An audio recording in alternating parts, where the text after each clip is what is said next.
Bluegrass, we're inspired by you. Full of hope, full of purpose, rising, moving forward together. And the days ahead are bright. The enhancement and well-being of our community, transforming lives through mental health, intellectual and developmental disability, and substance use services. Bluegrass.org is becoming New Vista, because with every sunrise, we reflect upon something greater. We see the good ahead. New Vista.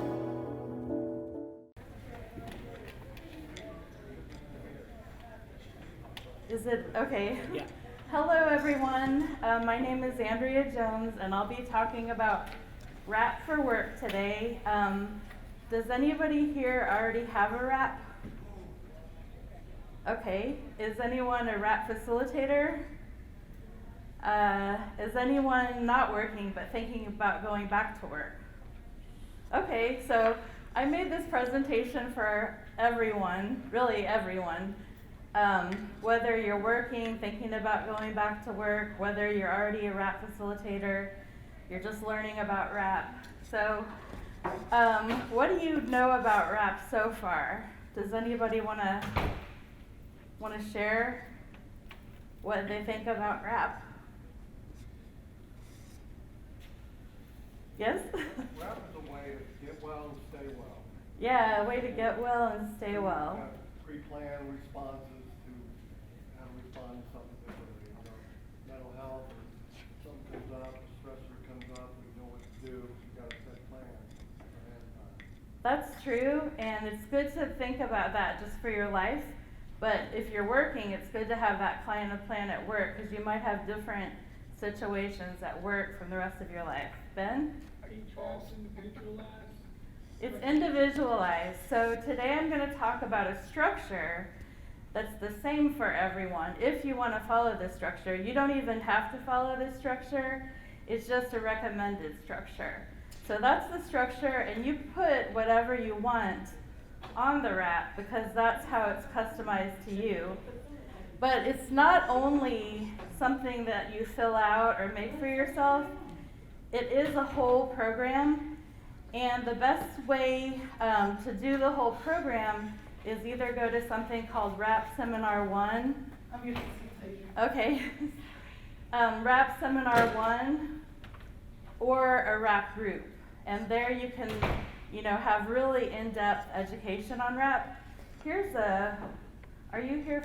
Yeah, I'm the facilitator. Okay, I'm could you? supposed to read your welcome and everything. Oh, okay. Sorry about that. I got started a little early. It's okay. So. All right. Welcome, everyone. This is Rap for Work. This presenter is Andrea Jones. Andrea Jones is a peer support specialist and an advanced level rap facilitator. She earned her undergraduate degree in journalism at Indiana University and a Master of Arts teaching at Bellarmine University. Andrea is a peer support program manager for adult services at 7 communities in Louisville, Kentucky. She enjoys seeing people recover from, and she believes in, I skipped a line. Serious mental illness and turn their lives around. Rap has been an important part to her recovery, and she believes it is something that can help everyone who wants to make a positive change in their lives to reach their full potential. And I got your handouts too. Okay, so thanks. Let me know when you want me to pass them out. Okay. Here's some to pass out, I think. Okay, One? yeah, that's the same thing. I just brought some in case I needed some. All right. So, I don't know. Pass out both of them? You can pass out both of them. I didn't know they were both going to be passed out, but so she's passing out this handout that I already passed out to some people, and she's also passing out the whole presentation. And also, my email address is going to be at the end of this presentation, so I can send you the presentation and this handout electronically, and that might be easier for you because I have some links you can click on. But I wanted you to have something in your hand today too. So Rap for Work is about wellness, but it's really about wellness at work. And it's individualized for yourself, your own experiences, and then the kind of work that you do and the things that you encounter at work. So with rap, you're not supposed to change the slides or anything like that. So this is Mary Ellen Copeland. She developed rap with a group of peers, and they figured out the things that helped them stay well, and they systematized it into this program that has been used to help people all over the world. So when they introduce rap, they talk about these things, the key recovery concepts. If you really explore these things in your life and master these things, that can really increase your recovery. So everybody needs to find hope. You know, hope is what keeps people moving on and ahead in their recovery. We need to take personal responsibility for our lives. And so rap helps you do that because it helps you plan how you're going to handle different situations. And education could be going to school, but it's not just about going to school. It's educating yourself about anything you're interested in, but also like if you have a mental illness or substance use disorder, or you take medications, or you're trying to find different places to get treatment, learning about those things is an important form of education. And one of the hardest parts, but something that was most valuable to me, was learning about self-advocacy, because in my life experience, that has been hard for me to do. I was diagnosed when I was 19, and I didn't make a rap until 2016 when I learned about rap. And since then, I've had a lot more success in my recovery, a lot more consistency. I've gone from being on disability and working part-time to being able to work full-time. So rap has really helped me a lot in my recovery, and self-advocacy has been part of that too. Asking for things that I want, things that I need. And then support is important because we have to create a support system for ourselves, and we have to be an active participant in that support system. So people might be supporting us, but we have to support our supporters too. We have to have a mutual relationship. And that's the same thing at work. You know, you'll find supporters at work, you'll find a support system at work, but you need to offer that support too.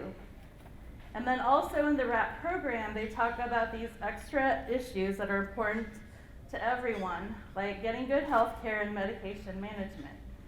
And then we make the wellness toolbox. And I guess we'll do that here. The wellness toolbox is things that help you stay well or help you feel better when you're not feeling well. So we're doing the wellness toolbox, but we're thinking about work. So I'm going to say at work, if I'm not feeling well, if there's something that's not going well, I'll say taking a few deep breaths and thinking.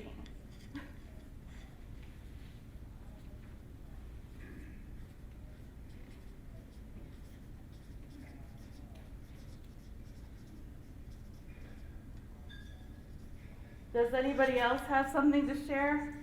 That's a wellness tool that they would use at work. What was your first example? Taking a few deep breaths and thinking. This is a huge room. Okay. So a lot of times we do rap and we try to make it interactive, and we have these posters. I know it is a little bit hard to see in this room though.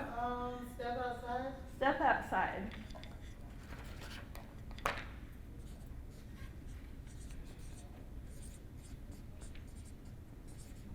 Doug? Good one for us, I know Mark remembers this, we work together, peer support. Peer support. You know, have a little small meeting, we'd have meetings at work, just a meeting. Not like AA or anything, just a meeting. We'd go as peers, we support each other, talk about what's going on, have an issue at work, we talk about it. We share. Yeah, we support the people we work with, but we need to support each other too as peer supporters. Anybody else have something for wellness at work? Structure. Structure. That's a good one.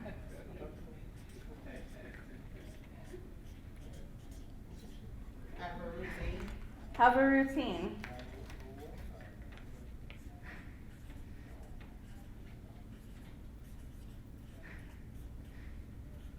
So you get the idea of a wellness toolbox. So this is something that you make for yourself in the wrap.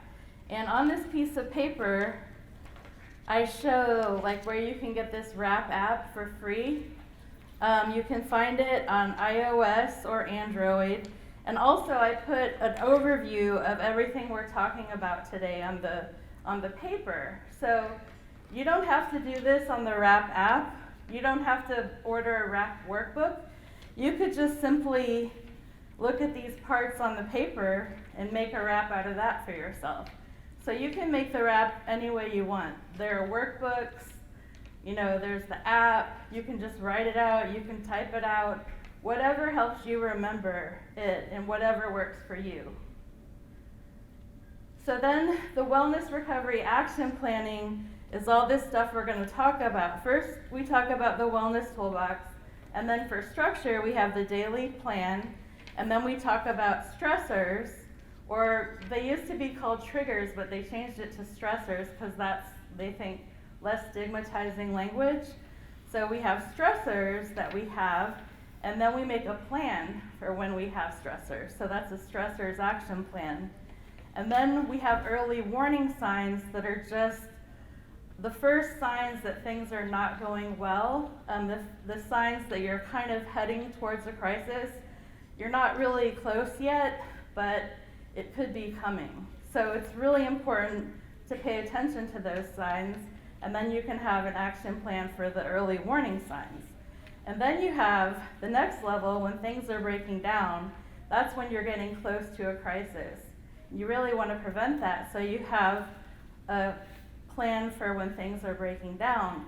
So there are all these different levels, and each one you're trying to prevent a crisis, pull yourself out of a crisis. And when people have been well for a long time, well, if they've made a wrap, they kind of have it in their head. But the thing that I use the most in my wrap, now that I'm doing well, and I haven't even had early warning signs for a long time, the wellness toolbox is this list of things that helps us to stay well. And I think about that every day, especially when I'm struggling. When I struggle, I tend to forget the things that I like to do or the things I know help. And so I can look at this list and I can say, you all had some good ideas and all of these things work for me too. So one of the things about WRAP is that you think of your own things, and in a group you talk about it, and you might think, oh, like, I haven't thought of that, but that's something that works for me too, so then you can add that to your wellness toolbox.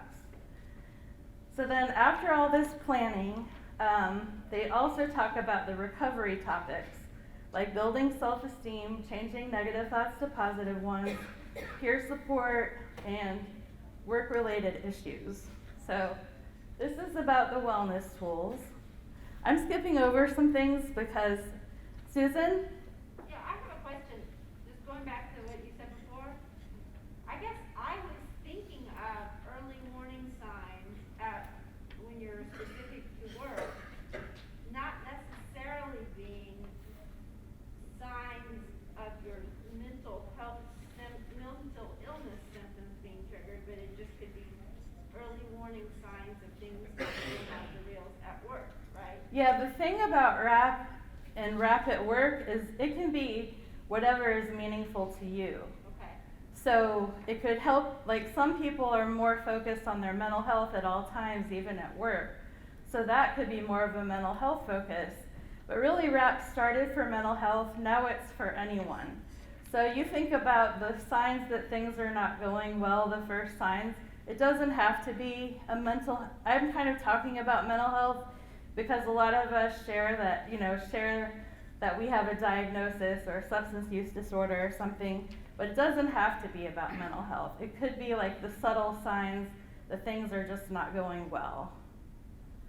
Like for me, there's a lot of crossover between my regular WRAP and WRAP for work, but I'll talk about some of the differences later.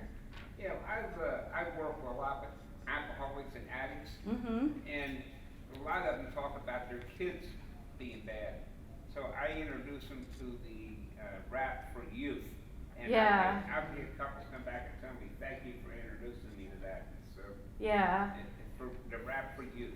So. That's something, I put the website here, wellnessrecoveryactionplan.com, and that's where you can order materials, and they actually have created materials about the RAP for youth, so you can order them there and learn more about it there. Yeah? If you go to Mary Ellen Copeland website, she has a lot of things about rap. Right. All the websites are changing. This used to be called Rap and Recovery Books, but she has a website. The Copeland Center has a website. Advocate, like there are all these different websites, but this is the best one now if you want to order materials. What Phil? was that website again, Alan? It's on the top, wellnessrecoveryactionplan.com in blue, and I can email you these materials, so then you don't have to type it in, you can just click on the link.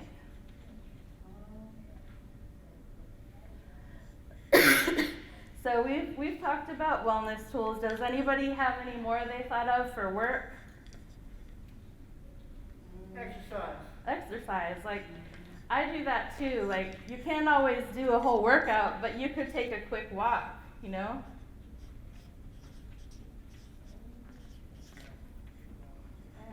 Yeah? Have the supervisor or somebody working with help you do other tasks while you're doing one thing you're supposed to be doing? So have them help you. Several different tasks?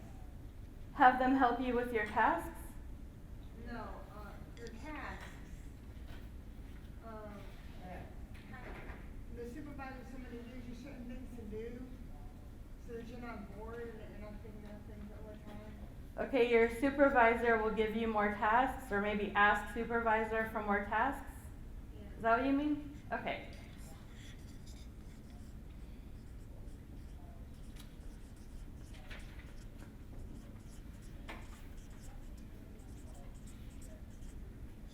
Okay. I didn't learn this in a rap class, but I took a class, and they suggested that I turn my desk around so my desk didn't face out to my door because that invited people in. So I did that, and it does work. Okay, I'll put that. Turn desk around. Away from door, I guess I should say. Turn desk away from door. Yeah, well, that's the old me. Right.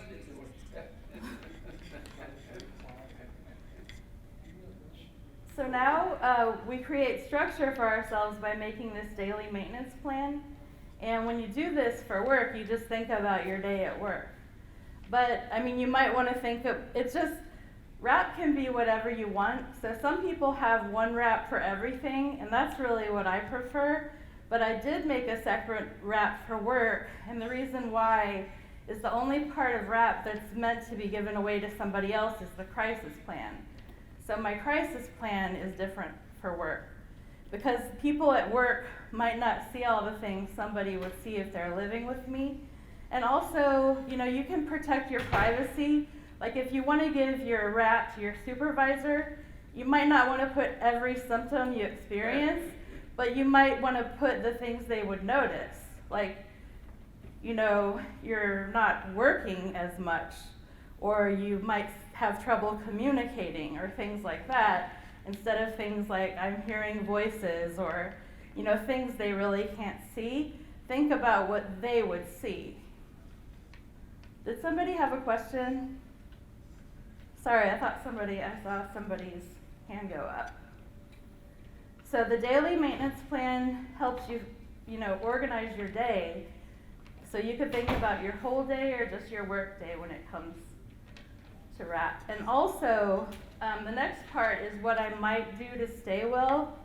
Like, there are some things you don't have to do every day, but you might have to do occasionally. Like at work, you know, every day you want to stay on top of your work, but sometimes you might have to write a report. You know, that's the kind of thing that could be something you have to do sometimes. And then the next part is stressors. I thought we would maybe just talk about this instead of making a poster. What are some of the stressors that come up for you at work? Conflict with coworkers. Conflict with coworkers. Any other? Sudden changes? Sudden changes. Doug? Sometimes being triggered and stressors from clients that maybe come in to the groups talking explicit drug use or maybe even higher, you know. Yeah, we have to be careful about that. I think Susan said sudden changes. Oh, yeah, okay. Philip? Yeah, having to enforce COVID-19 rules and bring That's a hard one. Having to enforce COVID-19 rules, or really any rules, because we are equal to our peers. We want to have that relationship. But sometimes at work, we have to ask them to do certain things that, you know, is things that are important at work, like protecting everybody's safety. And that might kind of be, you know, we're not really supposed to set people straight, but sometimes we have to, you know, get them to follow the rules at work. So that can be hard, especially for a peer. So the stressors action plan is where I make a plan just for like general stress, because the things that help me with stress kind of seem to help all the time, like taking a few deep breaths or a short walk. You know, if somebody says something to me that's really off the wall, that doesn't mean I have to respond. You know, I can sit there, take a few deep breaths, and think about it, and then the ball is still in their court. You know, you don't have to react to everything people do. So does anybody want to share something that could be like a stressors plan for them? It doesn't have to be with the stressor you just shared. Yeah, the situation. That's a good one. Get out of a situation. I've learned to do that too. Yes. Sometimes the best thing to do is remove yourself. Anybody else? Ben? Trying to maybe either bring another staff member in to help you, or maybe I guess get yourself out of the situation. Yeah, like ask for support or get yourself out. Yeah. Susan? Well, lately, my plan is to walk around the parking lot several times with a mantra, telling myself aloud that nobody's going to die if I don't get off work. Yeah, it's not an emergency. Some people might make it seem like it's an emergency, but it's really not a life or death, like whether or not you turn in a report on time or something. People would like you to, and you would like to, but sometimes it's not possible. Yeah, I used to travel a lot, but when I was in town, I would tell my salesman, if you send me an email and you got a problem, we'll go to lunch. So Yeah. I used to take them to lunch, believe it or not, but that way it was away from work and all that stuff. So you rather talk about a problem in a nice setting away from work with food. That's good. So I think we got the idea of stressors action plan. Yeah? I was gonna say, at Bridgehaven, we're really fortunate, we have 2 pet therapy cats, and 2 pet therapy dogs, so if I'm in one building, on the way back to another building, I'll try to walk through their area so I can greet the pet therapy cat and the dog. That is really awesome, and sometimes, I used to work at Bridgehaven, and sometimes I was busy. I didn't always have time to pet the cats or the dogs, but just seeing them kind of made me think, wow, like it's so cool that we have pet therapy and they help all these people. Sometimes just walking by the pets and seeing them made me feel better and connected to me, like I'm here to help people. The pets are here to help people. This is a whole environment, a healing environment, and just those thoughts calmed me down. So, asking a supervisor for help, because that's where I learned the phrase, not to let the client's crisis be yours. That's really important. Yeah, it's good to have like a good supervisor, mentor, somebody who can offer you good advice and support at work. So we talked about what early warning signs are. Can you think of anything that would be a sign at work that things are not going well?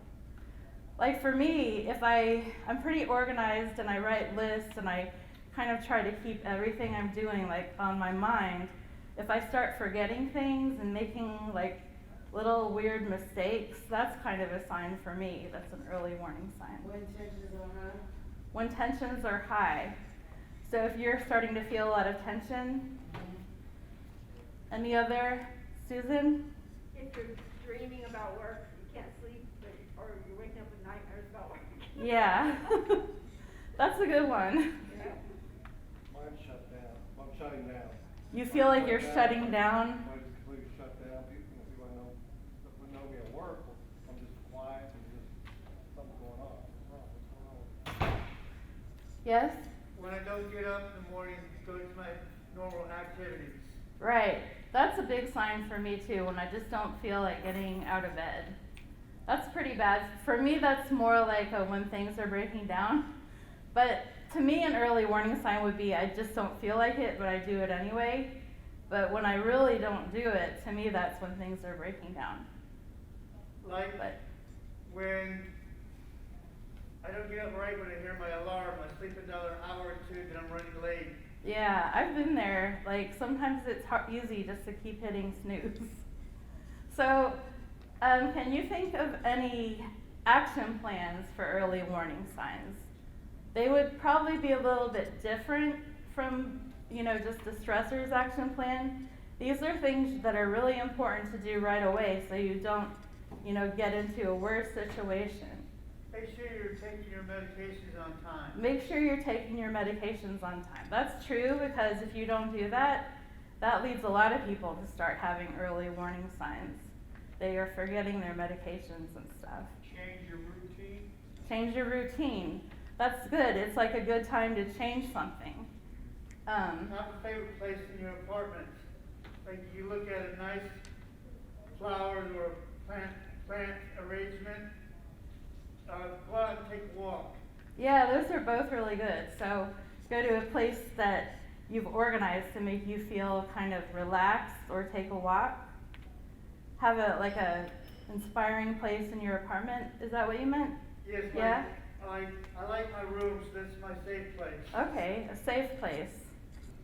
Prayer, so instead of me trying to figure it all out, I ask for a little bit of higher help. Yeah.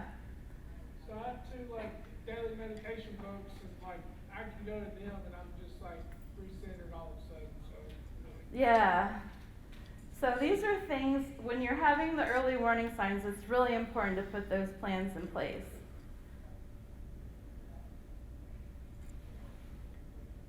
So now we're to when things are breaking down. So this is the part right before a crisis. How do you think you would be acting at work? For me, I know one thing, it would be hard for me to do my work. I might not be as productive. I might not feel like doing all of my work. I might feel like I need breaks all the time. Let someone know about when you're well and not well, so they know how to identify the problem to help you. That's true. That's a really important part of RAP is to, when you make your crisis plan, and earlier in RAP, I kind of skipped over this, but it's very important to write about what you're like when you're well, because some people around you might not know what you're like when you're well and what you're like when you're not well. So it's good that anybody who has your crisis plan will be able to say, oh, this person, according to their crisis plan, is not acting like they usually act. You can become argumentative. Yeah, becoming argumentative. That's, Yeah, when I was in meetings at work, the president of the company would say, hey, better not start yelling, because if you do, Chip's gonna raise his hand and say, I'm losing my surrender, and he's gonna leave. And that's true. I mean, people argue, you can't get anything done anyway. right. I used to tell them. Yeah. So when maybe you just don't care anymore, you don't Yeah. feel like doing work, you might even be thinking about quitting. So that's when you have to put some plans in place to either pull yourself out of that, or maybe even if it's really bad and you can't find a solution, find another job. That could be an action plan. And I saw a quote recently that said, nothing is worth the cost of your mental health. So if your mental health is really deteriorating and you think it's because of a situation, it is important to pull yourself out of that however you can. So does anybody want to share some action plans that they might use at work if things are breaking down? What helps me is to get to work 15 or 20 minutes early before your shift starts, so that you can get reacclimated being in another environment.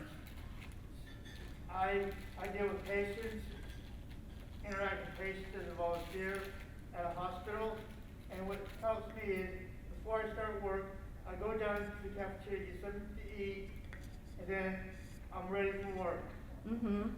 So have a time to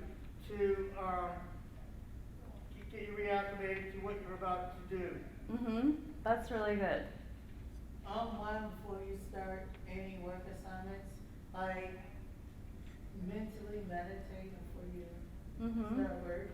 And for me, if things are really breaking down, since I do have a mental health issue, I would probably go see my psychiatric nurse practitioner. I might ask for, a day or two off just to kind of recenter myself and, check in with professionals who are helping me, because this is when things are really serious. If you don't take care of yourself at this point, you might reach a crisis. And the whole point of RAP is to keep you from reaching a crisis.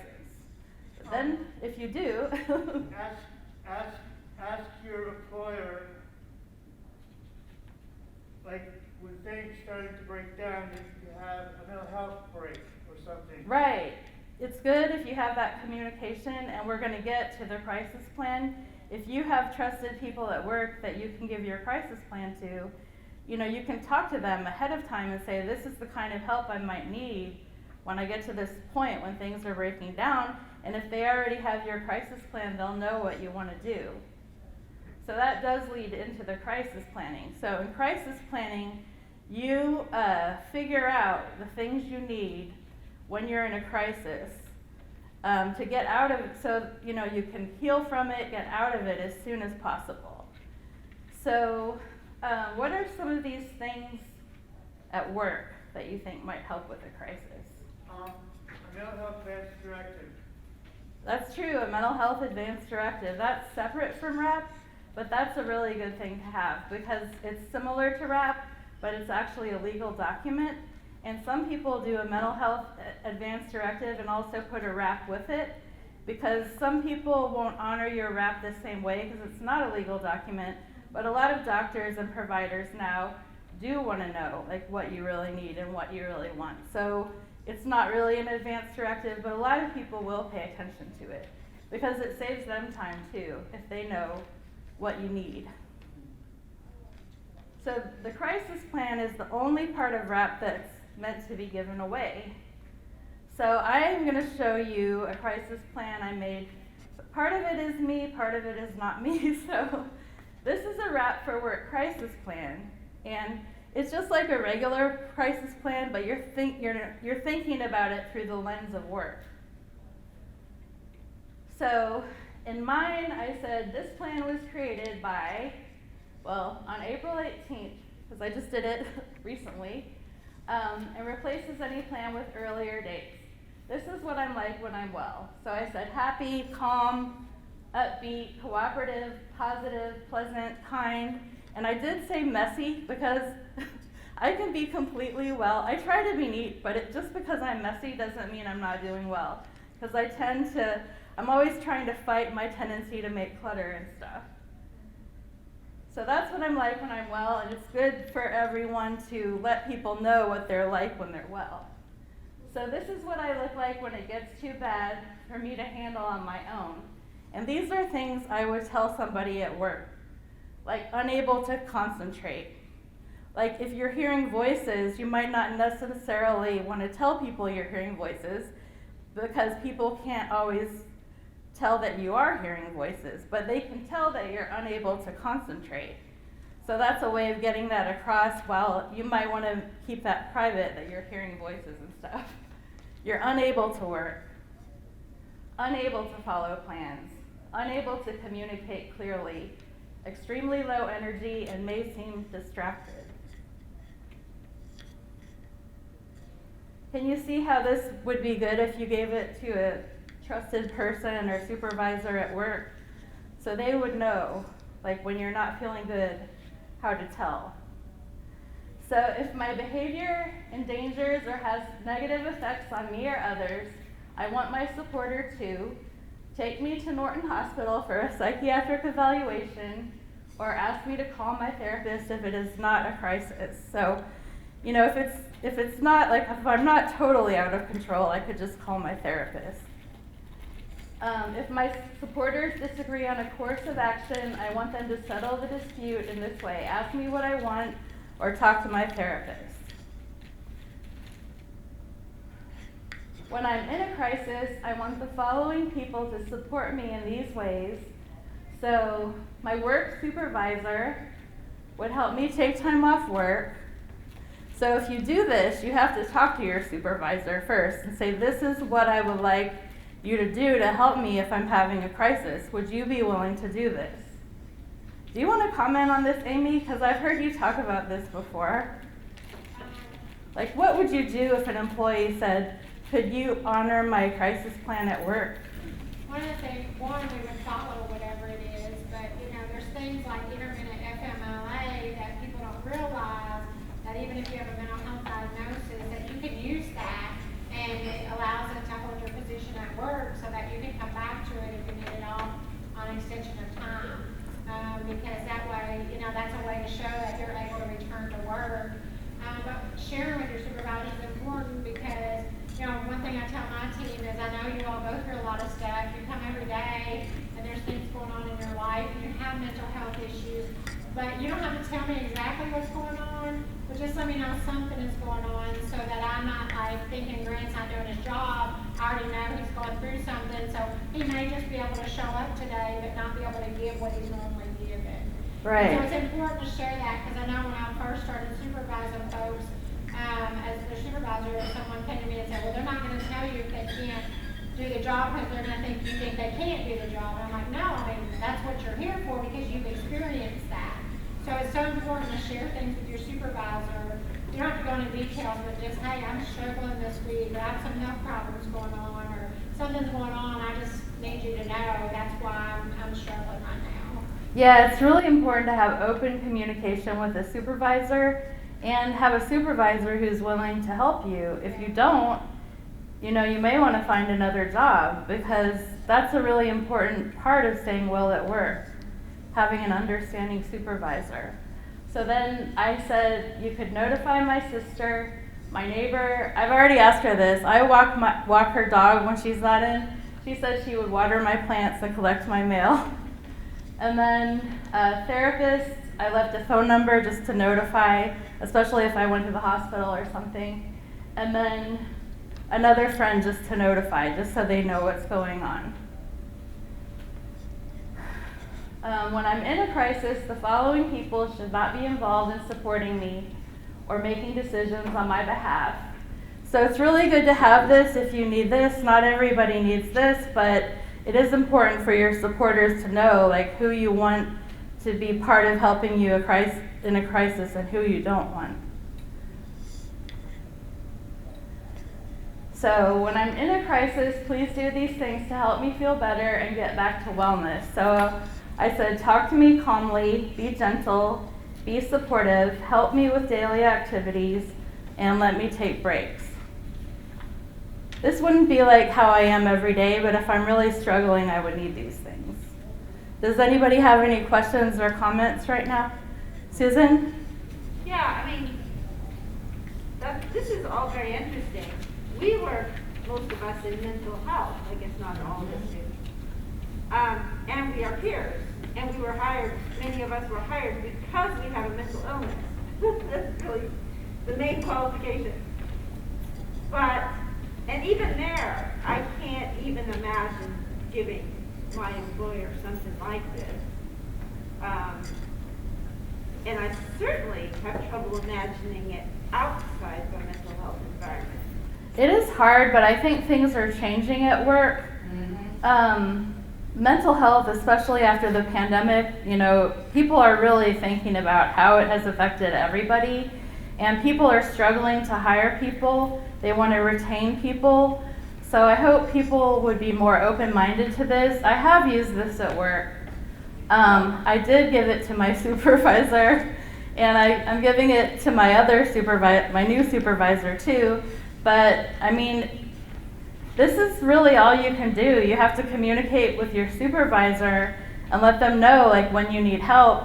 if they don't help you, you have to think, do I want to work somewhere that does not help me when I'm really struggling? Well, I Yeah. have another part to that question. Okay. So, I can see if your illness is something that could easily land you in the hospital or something like that, I can, as long as there's not the stigma of hiring someone with an illness like that, I can see if your whole focus is, this is how I need to stay out of the hospital. But like in my case, severe PTSD is my diagnosis. So it's hard for me to imagine saying to someone, I have severe PTSD and here's what I need to avoid a PTSD crisis. Because a PTSD crisis is probably not going to land you in the hospital. The most it might do is get you fired or something. Well, do you We've been talking to a lot of folks going back to work. You know, Myron's getting ready to try and come back to work, and we have other folks in our program that are starting to come back to work. And we're talking about, this would be a great thing, and we've talked to them about, Grant doesn't have a right plan that he gives me, but Grant and I talk on a regular basis, and we meet regularly. So I know I know when Grant's not at the top of his game, or I know when he's struggling with something, but I also know what Grant needs. And so, for instance, those who work in substance use, if you need to go to a meeting at 12, you tell me you need to go to a meeting, you go to that meeting at 12. If that's what you need to get through the day, to get yourself back on track, those are the things. So I think if you're having regular communications with your supervisors, and them understanding, of course, most people are hired here for that role, but I can see what you're saying. We have someone going to work at the dollar store, and so he was honest with her at the interview and said, I deal with depression. So there might be some things I struggle with, and so we really support and encourage him and say, if you're struggling, when you get there, if you're struggling with that, come back to us at the Wellness Connection and let us support you on how you handle it to go forward. So I think using your peers and stuff to kind of support you, is a big key to that. But I think communication and your supervisor, if they're a good supervisor and they're understanding, which we hope they are, especially working in the peer program, I'm going to know what Myron needs already because we meet all the time or we see each other all the time, that I know Myron needs this to help him get through whatever he's got going on. Didn't you win the super supporter? That's why she's the super supporter. She won the super supporter award yesterday. The team, I think your team really, Yeah. really made it easy for me. So, but I think it's important to understand is we've hired, that we've used FMLA, we've used, supports and used those kinds of things. And if your supervisor's not that person, find someone in your agency that can advocate for you. And I truly believe in that, and we tell people that in the training. If you need that, how do I approach someone? Call us back, Grant or I or Ashley, one of us will help you on how to advocate your own agency to be able to get what you need. There is stigma and there is discrimination, but I think being open is better than not being open. Yeah. I mean, if you're open and somebody doesn't help you, that's kind of on them. You were open, you were asking for what you needed, you were doing your best. Yeah, I think too, I love this conversation, and I hope, it's just such to even think about, asking for what you need at work, wouldn't it be great if that were the norm? Wouldn't that be, a much better way to work? And for me, there's something about being able to verbalize it, even if I can't get everything I need, being able to say, I'm overwhelmed, I need help, is already. Just asking for what you need is empowering, even if you don't get it. Because it opens your mind to the possibility, this could happen someday. Somebody might do this for me, yes? The last thing that I would like to say is I work unsupervised in my volunteer position. I hardly see my supervisor, so I can have a 10-minute break when I like to. So basically what I'm trying to say is you need to have an understanding employer that will allow you to take 1 or 2 breaks if you're having some difficulty during the day or a hard time. That's true. You need an employer like that, and a lot of times you can say something like that in an interview and say, if I need this, could you do this for me? And a lot of employers would do something like that. And the guy that's going back to work, at the dollar store, he hasn't worked in 20 years, but his experience before was I shared that I needed help and they didn't help me. So now I have anxiety about going back to work because what need something and they're not as understanding, and we're like, tell them up front, Mhm. hey, this is what I deal with, and I may need to ask of something of you, because there's those folks who do go back to work, but that's that anxiety of maybe something they've experienced in the past where people weren't sensitive or understanding because they don't work in mental health, you know, they weren't hired to work here, they were hired to stock at the dollar store, run a register somewhere, or even work in another area. So we have about 5 more minutes, so I'm going to kind of speed through the end, but if you have any questions, you can email me and I'll email you these presentations and handouts so you can click on all the links. So these are things people would do if I'm in a crisis. I would ask people to do these different things to help me, and you can see this in the presentation, but if you have a lot of responsibilities at work, you might not want to ask one person to do it all, but you might try to divide your responsibilities. And that way, if something is not going well for you, there's already a plan of who would do what. So then there are signs that happen that show you don't need to use this plan anymore. So if I had a crisis, I wouldn't be at work, but if I say I'm feeling better, you know, I'm ready to take care of myself, I'm ready to go back to work, you can believe me, because I'm only going to say that stuff if I'm serious. So for me, that's when I'm ready to go back to work. So crisis planning is really important to have those plans in place. So, you know, in case anything goes wrong, you have a plan. And then if you have a crisis, RAP has post-crisis planning. And this is something you just need to be familiar with. But if you have a crisis, you can look at these kind of like questions and worksheets and stuff. And this is even on the RAP app too. The RAP app has the post-crisis plan. So those are questions you ask yourself about when you're ready, you know, to take care of yourself, go back to work. Some people make a plan to like work half days for a while, or 2 days a week, or 3 days a week. So you want to think about, you know, the post-crisis period, because that's when a lot of people are likely to relapse. But if you have a plan, that can keep you moving forward and, you know, prevent you from having problems again. So here are some different resources. If I email you this, you can click on these different links. The Copeland Center hasn't made a RAP for work, but the Georgia Mental Health Consumer Network made one, and here it is, the RAP for work. So you can click on the RAP for work if I email you the presentation, and you can find one they've created, and they do give some credit to Mary Ellen Copeland. But if you do a RAP, it doesn't have to be this exact format. You can use the one that you find on the Georgia Mental Health Consumer Network. You can use the RAP app. You can write it out. It's your business how you do your RAP. And it's your business how much of it you share with other people. Some people might feel comfortable to share the whole thing and say all the things they're doing to take care of themselves. But the only part that's really meant to be shared is the crisis plan, so just keep that in mind. And also, Kentucky doesn't require this, but they're strongly encouraging this.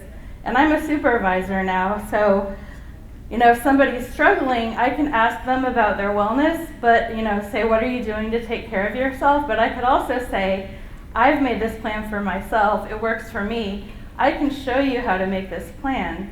If you would like to do this, we can talk about it in supervision, we can go over it, and you can do this for yourself if it's something that you think might help. The RAP work, is that in Bridgehaven too? No, this is like a form that the the Mental Health Consumer Network in Georgia made, and it's actually a format just for RAP for work. So you could use that. You could think of like a regular RAP format, but just think about it from work.